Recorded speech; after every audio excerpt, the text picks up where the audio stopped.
Hello friends, इस lecture में हम देख लेंगे स्टैटिस्टिक्स और probability for machine learning. Machine learning के लिए स्टैटिस्टिक्स और प्रोबेबिलिटी क्यों ज़रूरत है या फिर कैसे यूज़ किया जाता है वो यूज़ कर लेंगे। पहले तो देख लेते क्यों यूज़ करना है।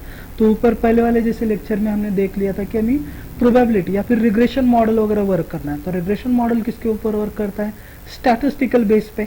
जैसे मैंने पहले वाले लेक्चर में बता दिया कि अगर हमें शेयर मार्केट का वैल्यू निकालना है या फिर शेयर परचेस करना है या नहीं परचेस करना है, ये हमें निकालना है, मीन्स उसके डिसीजंस लेने हैं। तो डिसीजंस किसके ऊपर निकालेंगे? जो आपके पास जो डेटा है उसके ऊपर। मीन्स शेयर मार्केट का अगर डेटा मिल रहा है तो डेटा आपका स्टैटिस्टिकल में ही रहेगा। क्रिकेट का मैंने आपको एग्जांपल बताया, वो भी डेटा आपका किसके ऊपर रहेगा? स्टैट के ऊपर ही रहेगा। तो वो एल्गोरिदम सॉल्व करने से पहले, जो कि हमने ऊपर देखे एल्गोरिदम से पहले वाले लेक्चर में जो हमने एल्गोरिदम देख लिए थे, जैसे कि क्लासिफिकेशन एल्गोरिदम था, आपके रिग्रेशन एल्गोरिदम थे, वो एल्गोरिदम तो हमें सॉल्व करने हैं। लेकिन वो सॉल्व करने से पहले हमें ये समझ में लेना पड़ेगा कि स्टैटिस्टिक्स क्या है और प्रोबेबिलिटी क्या है, उसके कौन से टॉपिक हमें जरूरत है, किस तरीके से यूज होते हैं, किस तरीके से उसको रन करना है, या फिर वैल्यू का कैलकुलेशन किस तरीके से होता है। जैसे कि हमने अभी एक प्रोग्राम लीनियर रिग्रेशन का प्रोग्राम हमने रन किया था। लीनियर रिग्रेशन के प्रोग्राम में हमें वहां पे डायरेक्टली स्लोप मिल गया, इंटरसेप्ट वैल्यू मिल गई, वे एरर मिल गया, मीन स्क्वेयर्ड एरर निकाल दिया, उसका square root of the error, error का स्क्वायर रूट निकाल दिया, एरर का स्क्वायर रूट हमें मिल गया था 0.99, वो हमारे उसके एरर निकाल गया था। अभी वो कैसे निकाल रहा है या फिर किस तरीके से वर्क हो रहा है, उसके पीछे प्रोबेबिलिटी क्या है, उसके पीछे स्टैटिस्टिक्स क्या वर्क हो रहा है, वो हमें समझ में लेना है। तो इस लेक्चर से हमें आगे 4 लेक्चर जो है वो हम स्टैटिस्टिक्स और प्रोबेबिलिटी के बारे में स्टडी कर लेंगे। तो स्टार्ट करते हैं स्टैटिस्टिक के बारे में। अभी स्टैटिस्टिक जो है वो डिस्क्रिप्टिव स्टैटिस्टिक के ऊपर हमें वर्क करना है, जिसके अंदर सेंट्रल टेंडेंसी के ऊपर भी वर्क कर सकते हैं। सेंट्रल मेजर तो सेंट्रल टेंडेंसी और मेजर द डिस्क्रिप्शंस के ऊपर भी वर्क करना है। तो वो किस तरीके से वर्क होता है वो हम यहाँ पे देख लेंगे। ओके, तो वन बाय वन देख लेते हैं। सो फर्स्ट इज ना मेजर ऑफ सेंट्रल टेंडेंसी के जरिए कर सकते हैं, और सेकंड जो है हम उसको कर सकते हैं यूजिंग द डिस्क्रिप्शन के हिसाब से। अभी वन बाय वन देख लेते हो सेंट्रल टेंडेंसी के हिसाब से किस तरीके से हम उसको सॉल्व कर सकते हैं। स्टैटिस्टिक की पहली सेंट्रल टेंडेंसी क्या है वो देख लेंगे। तो उसमें पहला आता है मीन, बाद में मीडियन, मोड, बाद में रेंज कैलकुलेट करनी है, इंटरक्वार्टरल रेंज कैलकुलेट करनी है, स्टैंडर्ड डिवीजन निकालना है और वेरिएंस निकालना है। अब ये कैसे निकालना है वन बाय वन देखते हैं विथ एग्जांपल के साथ। तो फर्स्ट है आपका, फर्स्ट इज है ना मीन निकालना है। सेंट्रल टेंडेंसी के हिसाब से मीन निकालना है। मीन मीन्स क्या? Average of the terms. उसका क्या निकालना है? डेटा सेट जो है उस डेटा सेट का एवरेज निकालना है। एवरेज किस तरीके से निकाल सकते हो? तो एवरेज नंबर ऑफ टर्म्स की सम करो divided by number of terms, जो डिवाइड उसको डिवाइड करो, उससे क्या निकलता है? आपका एवरेज निकलता है। जो भी एवरेज आ गया है उस एवरेज को बोला जाता है, इसको आ जाना mean, mean of that data set. उस डेटा सेट का क्या है? वो मीन है। सेकंड आता है आपको मीडियन निकालना है। मीडियन मीन्स जो मिडल टर्म है उस मिडल टर्म को बोला जाता है मीडियन। अब ये मीडियन मिडल टर्म कैसे कंसीडर करोगे? जैसे कि median is the value of the middle term is divided equal two parts, दो पार्ट्स में हम उसको डिवाइड करोगे। डिवाइड करने के बाद जो मिडल टर्म है वो आपकी क्या रहेगी? मीडियन रहेगी। लेकिन प्रॉब्लम ये है कि अगर इवन टर्म्स आ गए तो क्या करोगे? मिडल पार्ट में कैसे डिवाइड करोगे? अगर ऑड पार्ट्स ऑड टर्म्स है, जैसे कि 9 टर्म्स है, तो फिफ्थ नंबर की क्या हो जाएगी? आपकी ऑटोमेटिकली मिडल टर्म हो जाएगी। लेकिन इवन है मीन्स 8 ही टर्म्स है, तो उसको उसमें से मिडल टर्म क्या कंसिडर करोगे? 10 है, 5 इधर हो गए, मिडल टर्म ही नहीं मिल रही है। अब उस टाइम में मिडल टर्म कैसे निकालोगे या फिर मीडियन कैसे निकालोगे? तो आपको कैसे निकालना है? जो मिडल के दो पार्ट्स है, जैसे कि यहाँ पे 12, 24, 41, 51, 67, 67, 85 और 99, ये टर्म्स है। हमें इस 8 टर्म में से मिडल टर्म कैसे निकालोगे? मीडियन कैसे निकालोगे? तो मिडल में जो दो पार्ट्स आ रहे हैं, जैसे कि इधर 3 हो गए, 12, 24, 41, और इधर 67, 85 और 99, मिडल में बचा क्या है? 57 और 67, 51 एंड 67 मिडल में बचा है। इन दोनों के एवरेज निकालो। एवरेज कैसे निकालोगे? इन दोनों की सम करो डिवाइडेड बाय 2 करो, जो वैल्यू आ जाएगी, वैल्यू आ गई 59, इज एन मीडियन। आपका ये मीडियन हो गया। अब कई बार ऐसे होता है mean and median are equal, दोनों भी इक्वल हो जाते हैं। कब इक्वल होते हैं? When the number are the arithmetical progression. Arithmetical progression में, जैसे कि ये अरिथमेटिकल प्रोग्रेशन जहाँ के इवन प्लस और निगेटिव और पॉजिटिव नंबर्स है, ये पहला ना जो नंबर है वो निगेटिव है, बाकी के नंबर जो है पॉजिटिव है। इस टाइम क्या होता है? Mean and median are same. Mean and median are same, इससे कोई प्रॉब्लम नहीं होगा। अगर हमारा मीन और मीडियन सेम है तो भी चलेगा, कुछ फर्क नहीं पड़ता। ओके, इज ना कब आता है, लेकिन ये टर्म्स कब आती है, जब वो अरिथमेटिकल प्रोग्रेशन के अंदर है तभी आ जाता है। ओके, नेक्स्ट आता है मीडियन, मोड निकालना है।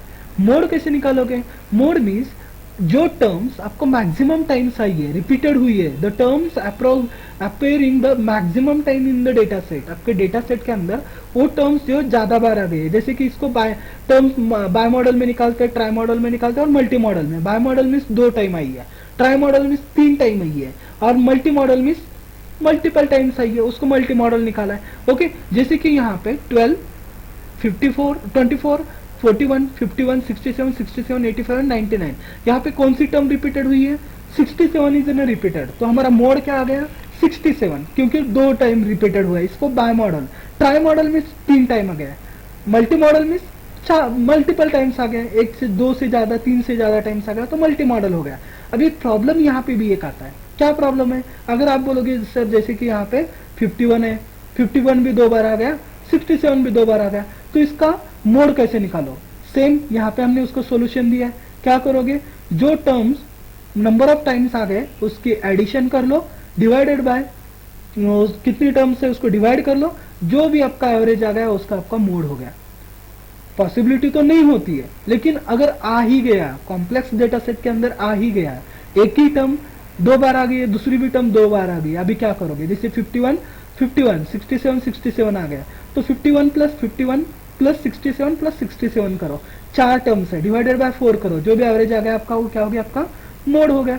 ओके, जाना हाइयर वैल्यू हो जाती है, ऐसे तो नहीं होता, लेकिन आ गया तो इज ना solution of that. Okay, next है सेपरेट टेंडेंसी, सेपरेट डिवीजन के ऊपर निकालना है। तो सेपरेशन करने के लिए फर्स्ट यूज किया जाता है रेंज, रेंज के अंदर यूज किया जाता है क्वार्टर्स, क्वार्टर्स के अंदर उसको हमें डिवाइड करना है। कितने क्वार्टर्स के, 4 क्वार्टर में डिवाइड कर सकते हो, 3 क्वार्टर्स में डिवाइड कर सकते हो, या फिर 5th क्वार्टर के अंदर उसको डिवाइड कर सकते हैं। 4 क्वार्टर के अंदर डिवाइड करना मीन्स जो भी रेंज है डिवाइडेड बाय 4 कर लो, 3 क्वार्टर्स के अंदर डिवाइड करना है, डिवाइडेड बाय 3 कर लो, 5 क्वार्टर्स के अंदर डिवाइड करना है, डिवाइडेड बाय 5 कर दो, इज एन रेंज। इस क्वार्टर के हिसाब से हम उसको डिवाइड करके ले सकते हैं।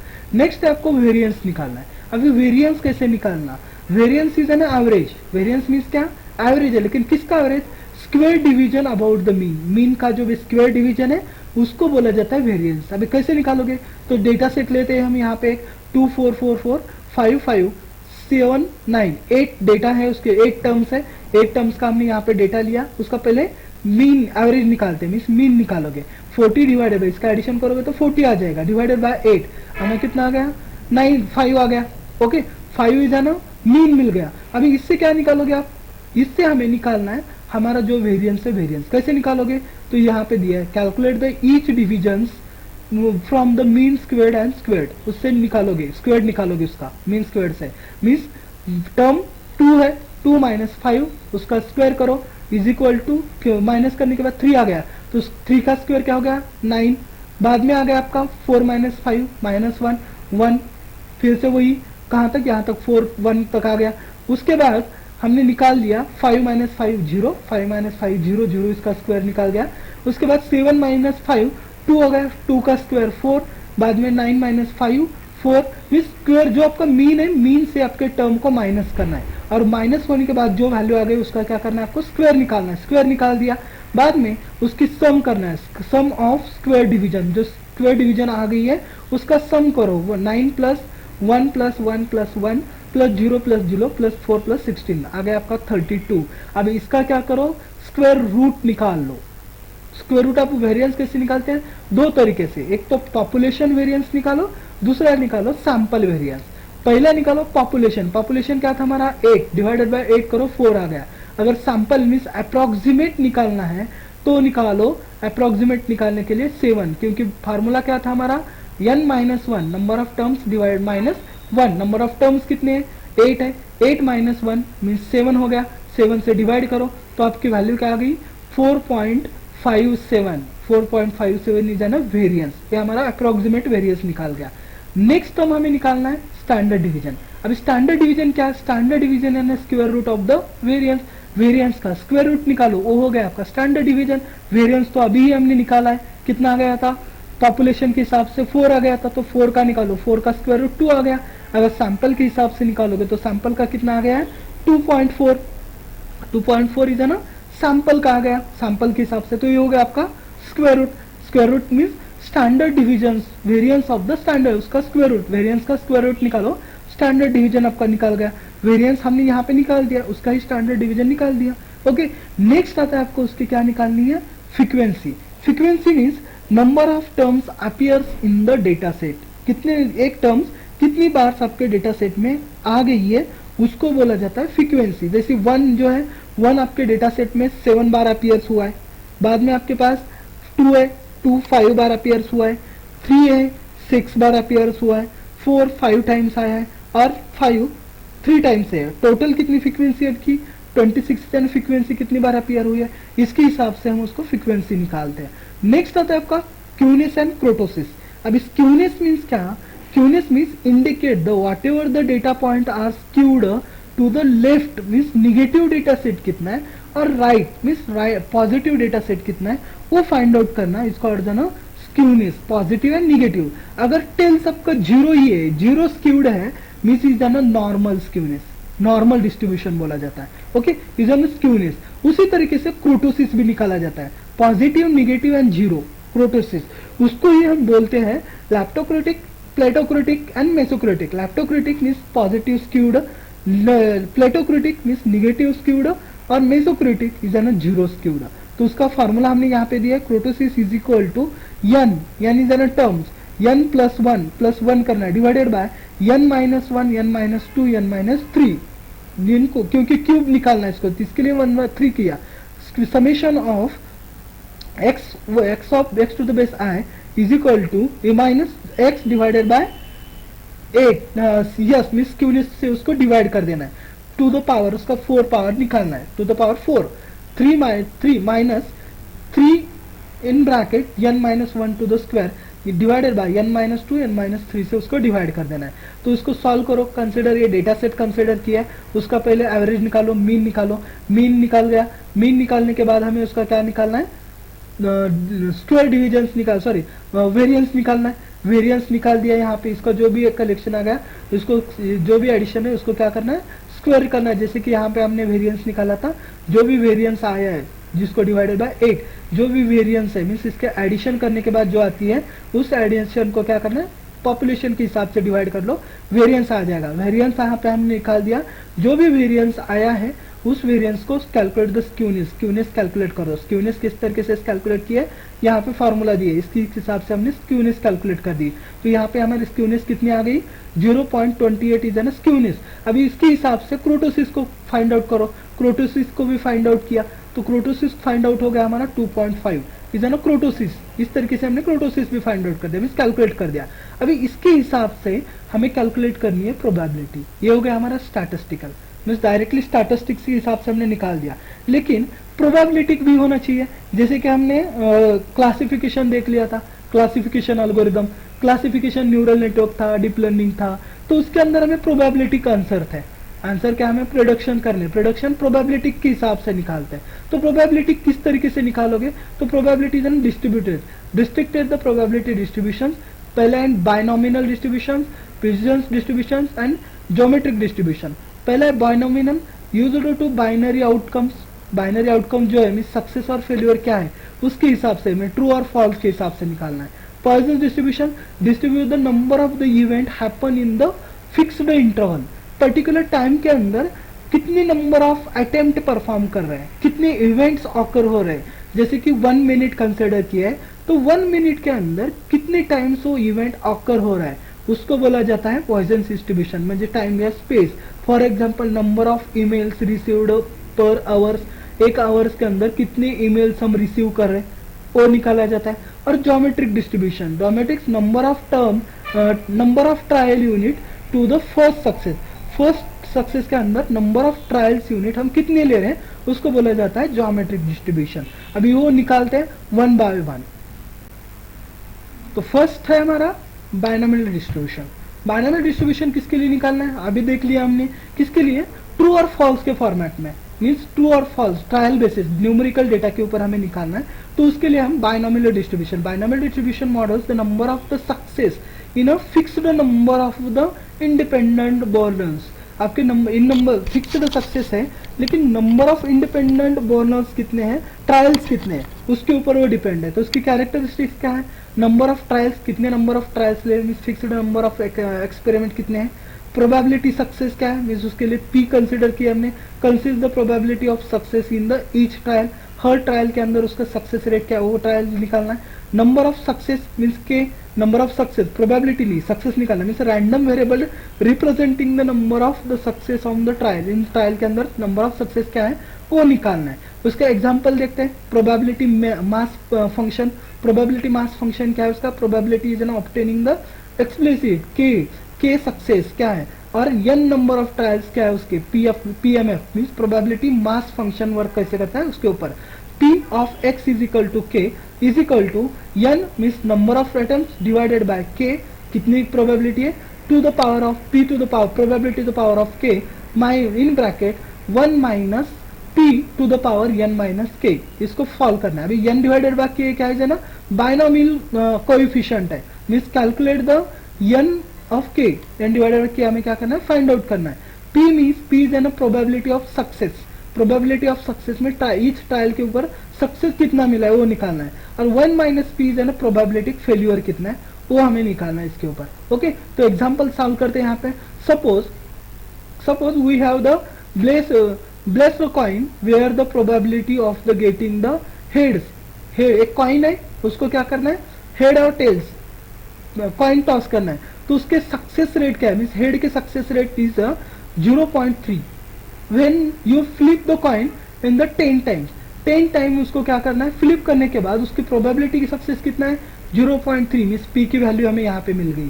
कितने टाइम्स करना है, मीन्स नंबर ऑफ इवेंट्स कितने ऑकर्ड करने हैं 10, मीन्स n की वैल्यू भी हमें यहाँ पे मिल गई। And want to find out the probability of the getting the explicit 4 heads निकालने, means k is equal to 4 निकल गया।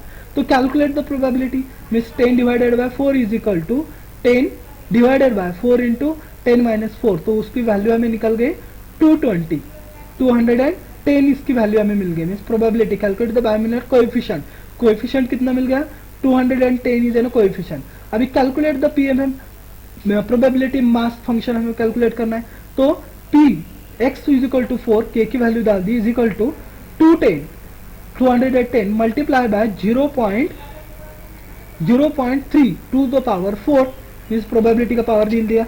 उसके बाद निकालना है multiply by 0.7 is an coefficient to the power 6, okay, is equal to जो आंसर मिल गया हमारा आंसर है 0.2001, ये हमारा आंसर मिल गया, मीन्स पीएफएफ फंक्शन वैल्यू मिल गई। So the probability getting the explicit 4 heads of 10 flips, 10 times करने के बाद इसको 10 टाइम कर लो, तो उसका परसेंटेज क्या हो गया आपका 20.1%, 20.01% इज ना एक्यूरेसी, मीन्स 10 टाइम करने के बाद हमें हेड की कितनी मिल गई, हेड आने की प्रोबेबिलिटी है 20.01% वो आ सकता है। उसी तरीके से कस्टम डिस्पेक्टिव फंक्शन निकालना, मीन्स CDF निकालना है, तो CDF इज ना given the probability obtain at the most k success in the trial, most k successor क्या है वो हमें इसके ऊपर निकालना है। तो कैसे निकालते हैं वो देख लेते हैं अभी। ओके, तो इसको कैलकुलेट करते हैं। कैलकुलेट करने के लिए फार्मूला क्या है, p of x less than summation k is equal to summation of k summation to the power k base i is equal to 0 n divided by i probability to the power i 1 minus p minus divide n to the power of n minus 1, means mean उसका mean निकालना है। Mean के लिए you लिखा है हमने, या mean कैसे निकालोगे, number of terms multiply by probability, variance निकालना है और उसका स्टैंडर्ड डिविजन निकालना है। ओके, स्टैंडर्ड डिवीजन निकालने के बाद स्टैंडर्ड डिवीजन के लिए formula n into P into 1 minus P, ये स्टैंडर्ड डिवीजन निकाल सकते हैं। ओके, तो इज ना कोएफिशिएंट कोलिवेटिव डिस्ट्रीब्यूशन फंक्शन बोलते हैं, बेसिकली यूज किया जाता है मास फंक्शन को। ओके, अब नेक्स्ट आता है पॉइजन डिस्ट्रीब्यूशन। पॉइजन डिस्ट्रीब्यूशन किस तरीके से निकालोगे, तो Poisson distribution is used to model the number of the event occur within a fixed interval. Fixed interval के अंदर उसको वर्क कैसे करोगे, जैसे अभी एग्जांपल में मैंने बताया था 1 घंटे के अंदर मुझे मेल कितने आ रहे हैं, तो उसके हिसाब से निकालना है। तो उसकी कैरेक्टरिस्टिक्स क्या है, रेट पैरामीटर क्या है, alpha is an rate parameter means average number of the event in given interval कितने आ रहे हैं। Distinct events mean event must be distracted and independent events क्या है। फिक्स्ड इंटरवल क्या है, the distribution applies to the fixed period of time और space, particular time के अंदर कितने निकले उसको बात करना है। अभी प्रोबेबिलिटी मास फंक्शन उसका निकालोगे वही फॉर्मूले के साथ, p of x is equal to k is equal to alpha to the power k e minus E to the power alpha divided by k, where alpha is an average rate क्या है उसका accuracy का, k is an number of the event कितने, e is an base of the natural logarithm, natural logarithm का base means approximately कितना होता है 2.71828 is an approximate function है, ध्यान में रखना है आपको। तो इसको एग्जांपल देते हैं, suppose we want to find out the probability of receiving the exact 3 emails in a 1 hours, 1 घंटे के अंदर कितने मिल रहे हैं हमें 3 ईमेल्स मिल रहे हैं। When the average number of the mail received in a 1 hours is an 2 means alpha is equal to 2, average निकल गया मुझे। ओके, तो set the parameter alpha is equal to 2, k is equal to 3, के number of event कितने 3 है। Okay, तो calculate the PFM, k is equal to 3 sorry x is equal to 3 is equal to 2 to the power 2 का cube निकालना है, e to the power minus 2 divided by 3 is equal to 8.0, इसको solution निकालो तो इसको calculate करने के बाद निकलता है 8.01 8 into sorry 8 minus 0.1357 divided by 6, तो इसको डिवाइड करने के बाद हमें आंसर फाइनल आंसर मिल जाएगा 0.1804 is an answer. Okay, so the probability of receiving the explicit 3 mails in our 1 hour is an approximately 0.1804 or 18.0%. 1 hours के अंदर कितने मिल सकते हैं 18.0% मेल हमें यहाँ पे रिसीव हो सकते हैं। तो प्रॉपर्टीज क्या है, मेन निकालना है, main of the expected value is an 4, variance कितना निकालना है, वेरिएंस अल्फा निकालना है, वेरिएंस जो भी हमें यहाँ मिला है अल्फा मीन्स 2 ही मिला है, स्क्यूनेस 1 डिवाइडेड बाय उसका स्क्वायर मीन्स 2 का स्क्वायर जो भी निकलेगा वो स्क्वायर रूट निकलेगा, उसको डिवाइड करना है 1 से, और क्रोटोसिस भी उसको डिवाइड करना है 1 डिवाइडेड बाय 2 से। ओके, 1 डिवाइडेड बाय 2 मीन्स 0.5 आपको मिल जाएगा वो। ओके, उसके बाद एप्लीकेशंस कौन से है, तो event occurrence means model number of the phone calls receiving in the one call center in 1 hour, 1 घंटे के अंदर आप कितने कॉल रिसीव कर सकते हो वो भी उसका एप्लीकेशन है। ट्रैफिक फ्लो कितना हो रहा है वो भी निकाल सकते हो, और नेचुरल इवेंट कितने वर्क हो रहे हैं वो भी निकाल सकते हैं। नेक्स्ट है geometric distribution, the geometric distribution model the number of the trial needed to get the first success in the series, आपकी फर्स्ट सक्सेस सीरीज क्या है उसके ऊपर डिपेंड है। Independent variables trial with the 2 possible outcomes, जो आपके possible outcome है उसके ऊपर निकालना है। It is an priority, it is particularly successful for the summation where you are to the continue the number of the failures before the first success, first success के बाद number of failures कितने हो रहे हैं उसके ऊपर निकालना है। तो कैरेक्टरिस्टिक्स प्रोबेबिलिटी सक्सेस क्या है, नंबर ऑफ ट्रायल्स आप कितने वर्क करें उसके ऊपर, जो कि हमें नंबर ऑफ ट्रायल्स कहाँ पे यूज करना है, तो हमें यूज करना है ये सुपर वेक्टर मैकेनिज्म के ऊपर, क्योंकि सुपर वेक्टर मैकेनिज्म के ऊपर हमें यही कैलकुलेट करना है नंबर ऑफ अटेम्प्ट्स हम कितने परफॉर्म कर रहे हैं उससे नंबर ऑफ रिवॉर्ड्स कितने निकाल रहे हैं, तो उसके लिए यूज किया जाता है ज्योमेट्रिक डिस्ट्रीब्यूशंस, ज्योमेट्रिक डिस्ट्रीब्यूशन से यूज किया जाता है, जिसके लिए हमें कैलकुलेट करना है। अभी एग्जांपल के साथ कैलकुलेट करेंगे इसको। तो फर्स्ट प्रोबेबिलिटी मास फंक्शन, तो प्रोबेबिलिटी मास फंक्शन के लिए वही फार्मूला है हमारा, p is equal to x of k is equal to 1 minus p of k, p of power k minus 1 to the base p, means p is an probability success of each trial, हर trial के बाद हमें success कितना मिल रहा है, और k means number of trials आप कितने करें उससे कैलकुलेट करना है। तो हम कैलकुलेट करते हैं एग्जांपल के साथ। Suppose the probability of success in each trial is p is equal to 0.2, means trial कितना मिल रहा है हमें 0.2 मीन्स 20% ही हमें सक्सेस मिल रहा है।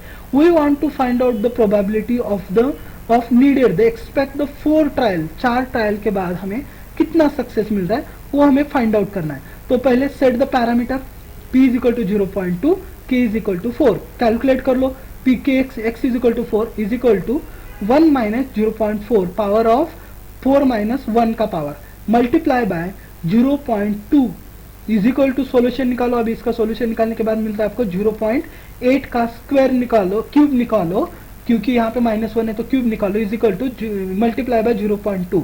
तो आंसर हमें स्क्यूनेस कितनी मिल गई यहाँ पे 0.1024 मीन्स अप्रोक्सीमेटली 10%, 10.24% ही हमें क्या मिल रहा है, प्रोबेबिलिटी सक्सेस रेट मिल रहा है ईच चीज के बाद।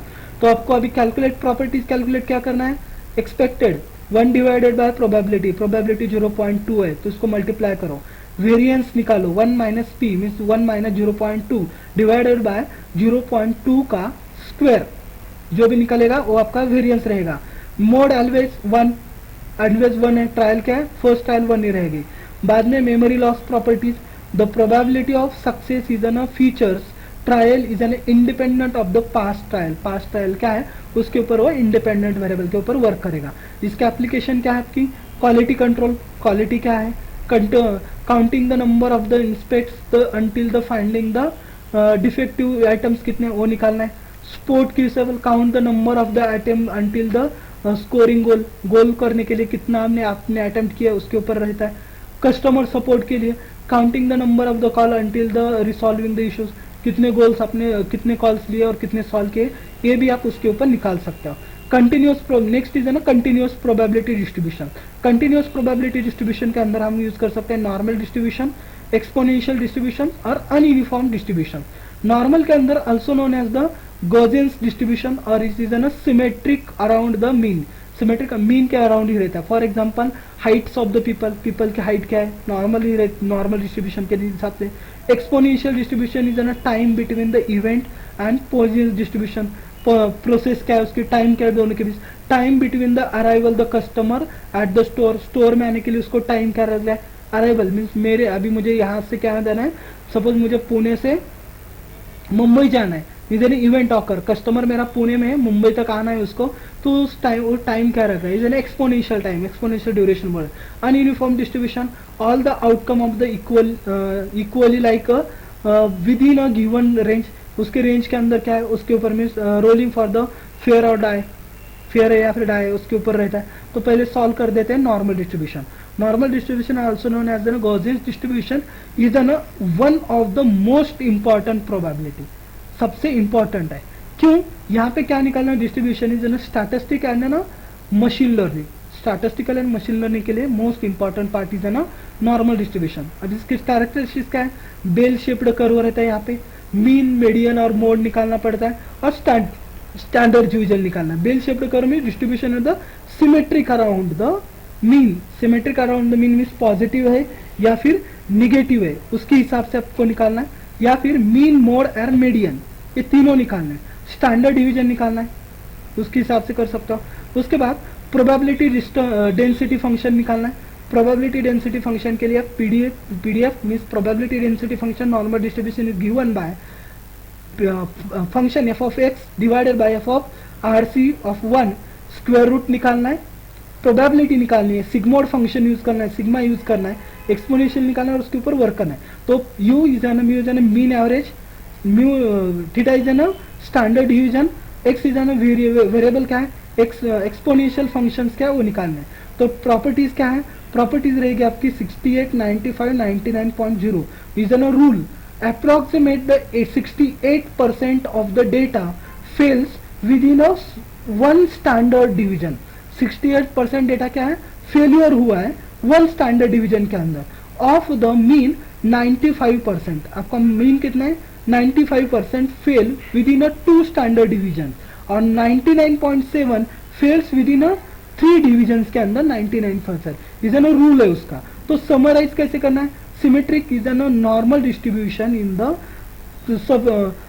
Prospective summary summarised symmetrical about the mean, symmetrical about इसके ऊपर वर्क करना है। तो उसका स्क्यूनेस एंड क्रोटोसिस निकाल लो। The standard normal distribution, the skewness is 0 and the kurtosis is an 3। For example solve करते हैं अभी इसको एग्जाम्पल के साथ।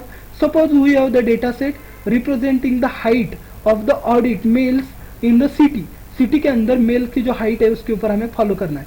The following the normal distribution with the mean means you is कितना है 175 centimetre and the standard division is mu is 10 centimetre.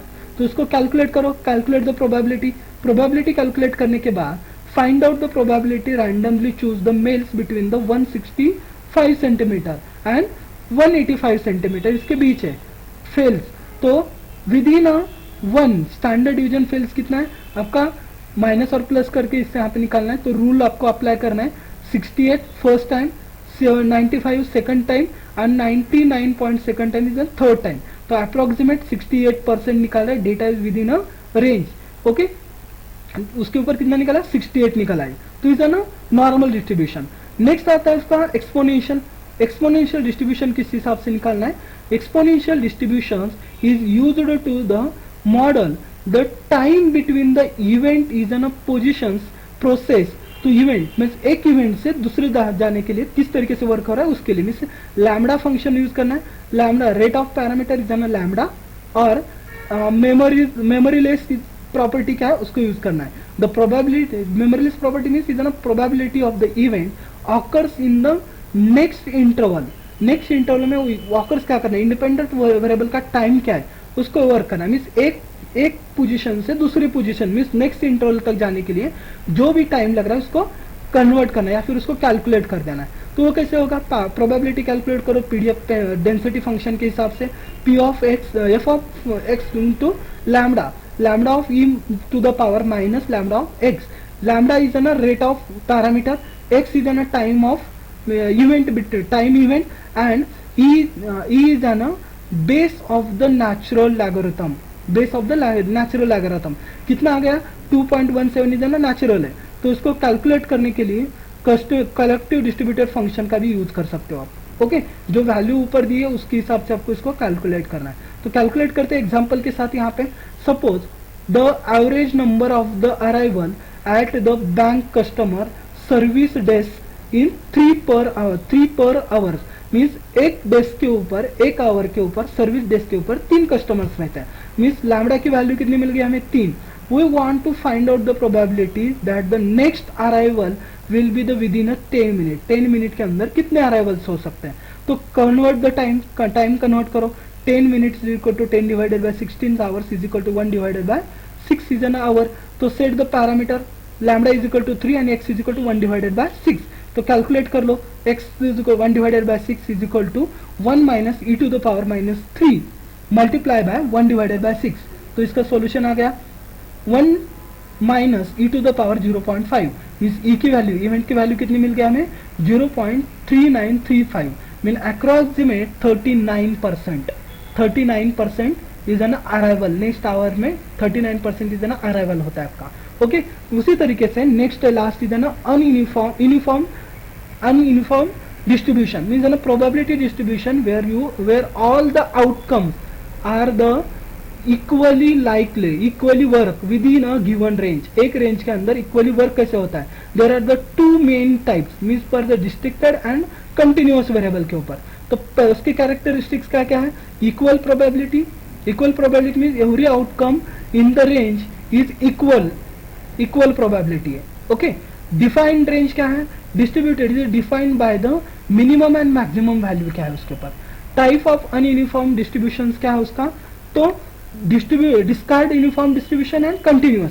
Discard के अंदर क्या होता है, outcome are discard and have the finite set of the values. Example, rolling the fair और die, fair है या डाई है वो चेक करना है, means where the outcome is 1 2 3 4 5 6 has done equal probability. Continuous के अंदर outcome are the continuous and can be take the any value with in a given range, कौन सी भी वैल्यू वहां से ले सकता है। For example, the amount of the time a bus take arrives at the stop, एक stop के लिए जाने के लिए कितना टाइम लेती है। If it is an equal likely, एक से दूसरे तक जाने के लिए इक्वल टाइम दे रही है, तो likely the arrive at any time with in 10 minute of the window. 10 minute window के लिए कितना टाइम लेती है तो फाइंड आउट करना है। तो उसके लिए हमें प्रोबेबिलिटी फाइंड आउट करनी है। प्रोबेबिलिटी डेंसिटी फंक्शन वही probability p of x is equal to in bracket 1 divided by b of gamma, sorry alpha use करना है। तो for alpha is less than और इक्वल टू एक्स और less than और equal to b, otherwise अगर नहीं है तो alpha is an minimum value, b sorry a है वहां पे, अल्फा नहीं, a is an minimum value b is the maximum value and x is the arrival variable है, तो इसको कैलकुलेट करना है। तो कैलकुलेट करने के लिए हमें फार्मूला यहाँ पे एग्जांपल के साथ कैलकुलेट करते हैं। Suppose we want to find out the probability that the randomly chase number between the 1 and 5 the less than और इक्वल टू 3, लेस देन और इक्वल टू 3 के साथ वर्क कैसे करता है। तो पैरामीटर सेट कर दो, a इज इक्वल टू 1 है, b इज इक्वल टू 5 है and x is equal to 3 है। तो कैलकुलेट करो एफ ऑफ x, x की वैल्यू 3 है, is equal to 3 minus 1 divided by 5 minus 1 is equal to 2 divided by 4 means आपका कितना आ गया 0.5%, मीन्स 50% अप्रोक्सीमेट आप क्या कर सकते हो उसके ऊपर वर्क करके ले सकते हो। तो is an example of the normal distribution का एग्जाम्पल है। अभी एक मीन मोड में मेन आपको यहाँ पे निकालना है। तो ज्योमेट्रिक डिस्ट्रीब्यूशन का भी आपको निकालना है। प्रॉपर्टीज क्या है उसका मीन निकालना है। मीन के लिए हमने दिया है 1 डिवाइडेड बाय लैम्बडा, उसका वेरिएंस निकालना है 1 डिवाइडेड बाय लैम्बडा स्क्वायर। ये आपकी टास्क होगी, इस टास्क को आपको निकालना है, जो भी वैल्यू आ रही है वो निकालनी है। स्टैंडर्ड डिवीजन निकालना है 1 डिवाइडेड बाय लैम्बडा के हिसाब से, जो आपका मीन आ गया वही स्टैंडर्ड डिवीजन भी आपका आ जाएगा। ओके, मेरे प्लेस प्रॉपर्टी आ जाएगी आपकी 1 x इज ग्रेटर देन और equal to t divided by plus skewness into x is greater than t is equal to p to the power x greater p in bracket x to the x is greater than skewness। Okay, ये निकालना है। तो इसके application कौन से तो application आप use कर सकते हो इसके लिए क्यू थ्योरी, उसके बाद रिलायबिलिटी इंजीनियरिंग और बायोलॉजी, ये आपके एप्लीकेशंस है जो कि हम डिस्ट्रीब्यूटेड प्रोबेबिलिटी के अंदर यूज कर सकते हैं। नेक्स्ट है हमें व्हाट इज डेटा। अभी डेटा क्या है, क्योंकि अभी तक जो मैंने प्रोबेबिलिटी बताई, स्टैटिस्टिक बताया, तो वहाँ वो कहाँ पे यूज करना है बताया, वो प्रोबेबिलिटी के ऊपर, डेटा के ऊपर यूज करना है बताया। अभी ये डेटा क्या होता है वो समझ लेते हैं। Data is an information that can be collected, observed and generated. जो हमने डेटा है वो देखा है या फिर डेटा कलेक्ट किया है या फिर डेटा को जनरेट किया है। किसके लिए जनरेट किया है? For the purpose of analysis. उससे कुछ तो मुझे एनालिसिस चाहिए, मुझे रिजल्ट चाहिए, रेफरेंसेस चाहिए, उसकी प्रोसेसिंग करनी है, उसके लिए it can comes in a various form and it is used for the wide range of the purpose. अलग अलग पर्पज के लिए यूज कर सकते हैं, जैसे कि categorical of the data, qualitative data रहता है। Qualitative data means descriptive data of the characteristic but doesn't measure the attributes, उसके एट्रीब्यूट्स नहीं है। मीन्स फॉर एग्जांपल कलर नहीं है, नेम नहीं है, लेबल्स है या फिर कोई ओपिनियंस है, ऐसा data is an qualitative data. Quantitative data means data, numerical data that can be measured the counted। वो counted data है, means height है, weight है, temperature है, age है, is an quantitative। Qualitative means जिसका कोई characteristics नहीं है but doesn't measure the attribute। measure करने के लिए उसका attribute है, कलर हम measure नहीं कर सकते, नेम्स को मेजर नहीं कर सकते, लेबल्स को मेजर नहीं कर सकते, ओपिनियंस को मेजर नहीं कर सकते, लेकिन क्वांटिटेटिव डेटा न्यूमेरिकल रहता है जिसको हम मेजर कर सकते हैं। ओके, नेक्स्ट, तो डेटा कौन से फॉर्मेट में आता है? तो स्ट्रक्चर डेटा है, अनस्ट्रक्चर डेटा है, सेमी स्ट्रक्चर डेटा है।